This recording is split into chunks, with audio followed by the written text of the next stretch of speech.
Many point to the dynamism of the American economy as the quintessential manifestation of the United States' individualistic culture. Others emphasize its military acumen as a global determinant.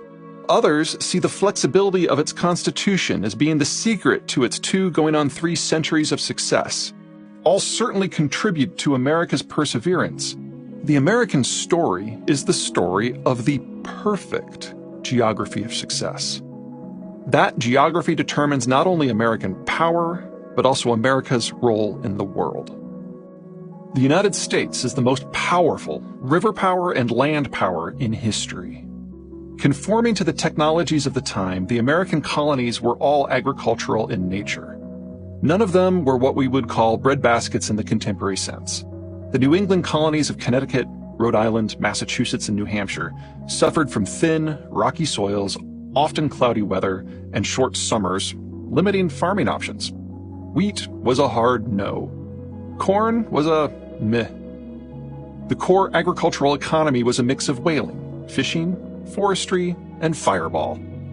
Georgia and the Carolinas enjoyed more farm-friendly weather, broadening and bettering agricultural options. But the soil was poor in a different way. Piedmont soil's primary inputs are the decayed remnants of the Appalachians.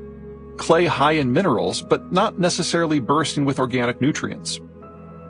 The natural result was roving production, with farmers clearing land, growing crops on it for a few seasons until the nutrient profile was exhausted, and then moving on to a new patch. Staying in one place necessitated hand-applied fertilization, which is back-breaking work in any era. Non-standard employment models such as indentured servitude and slavery took root in the South because of the need to improve soil chemistry as much as anything else. The best farmland of the original 13 resided in the middle Atlantic colonies of Maryland, Pennsylvania, Virginia, New York, and New Jersey. But we aren't talking about Iowa, Midwestern, or Pampas, Argentinian, or Beauce, French, levels of quality. Calling New Jersey the Garden State has pretty much always elicited eye rolls. They were only considered good due to a lack of competition. In addition to these colonies having the least bad mix of land and weather, they also sported the bulk of the colony's useful maritime frontage: the Chesapeake and Delaware Bays, Long Island Sound, and the Hudson and Delaware Rivers. The dense waterway network encouraged concentrations of populations, aka towns, and townies don't farm. Less than ideal setups for farming, combined with geographic nudges in the general direction of urbanization, pushed the hard-scrabble colonists in decidedly non-agricultural directions, leading to value-added products like crafts and textiles, something that put them into de facto economic conflict with Britain, who saw that particular part of the imperial economy as something the imperial center was supposed to dominate. It's a pattern we will see over and over and over right up to the naked now. Who gets to do the high value-added work is still something we fight about today. Such employments generate not simply the highest wages, but the fastest technological and capital builds and the largest tax bases. The patchwork and shifting nature of agriculture in the colonies required some serious logistical ballet. Most local food distribution occurred via coastal maritime traffic. It was the cheapest and most effective means of moving goods among largely coastal colonial population centers. When the Revolution arrived in 1775, things got decidedly animated, as the Americans' colonial overlord controlled the world's most powerful navy. Many colonial Americans went hungry for 6 long years. The American Revolution may have been successful in the end, but the economics of the new nation was, in a word, questionable. Expansion solved most everything. The greater Midwest by itself boasts 200,000 square miles of the world's most fertile farmland, larger than the total land area of Spain. Midwestern soils are thick, deep prairie soils laden with nutrients. The Midwest is squarely in the temperate zone.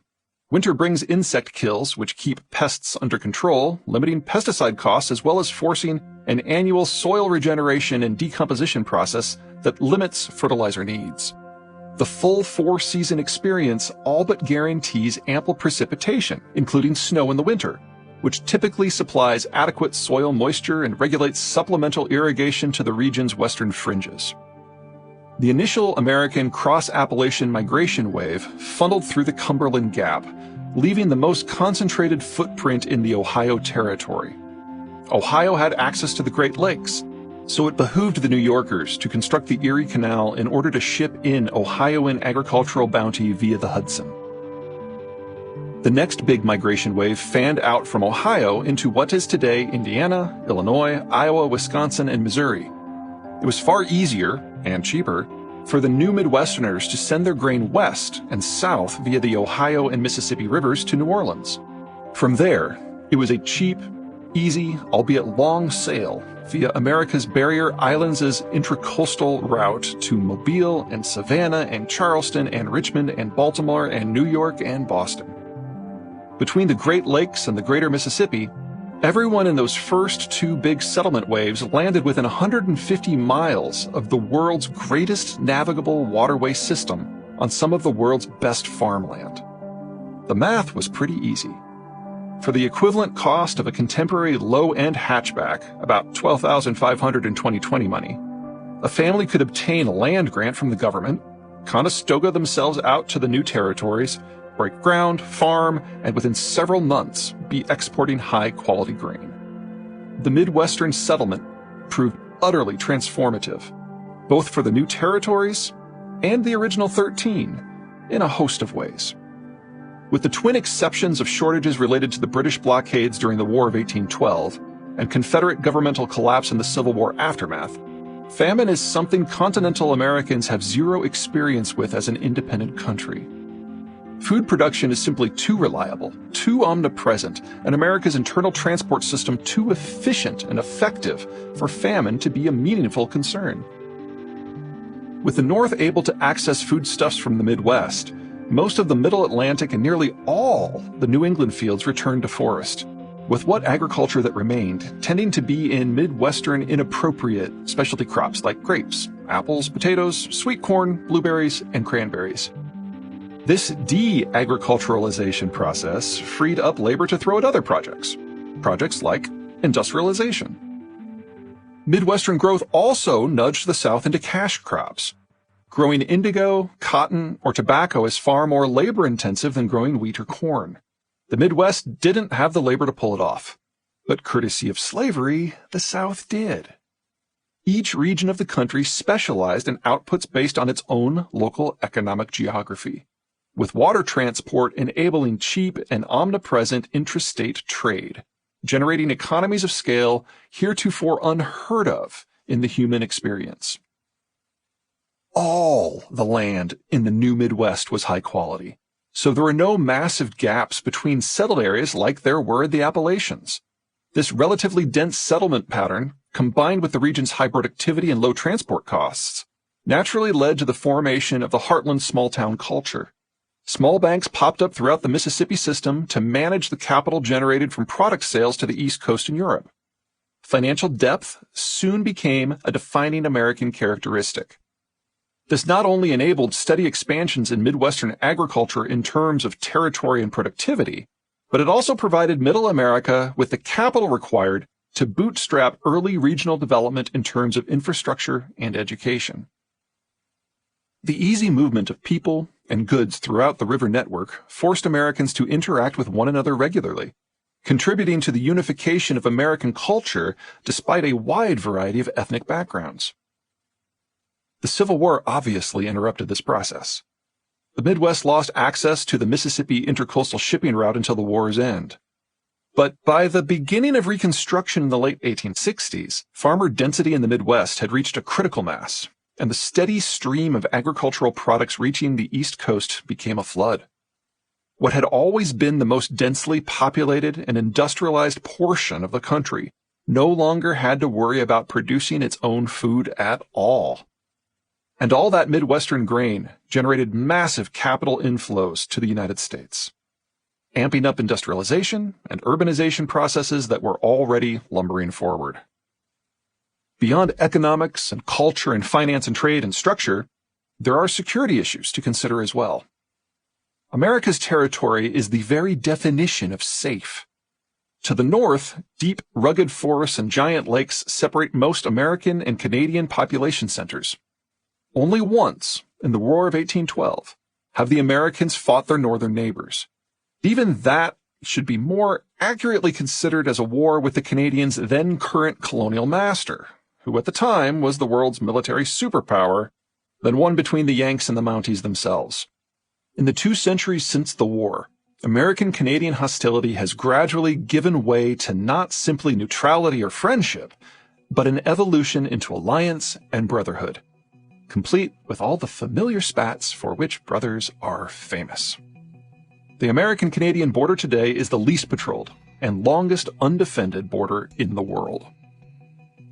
America's southern frontier is actually more secure against conventional military attack.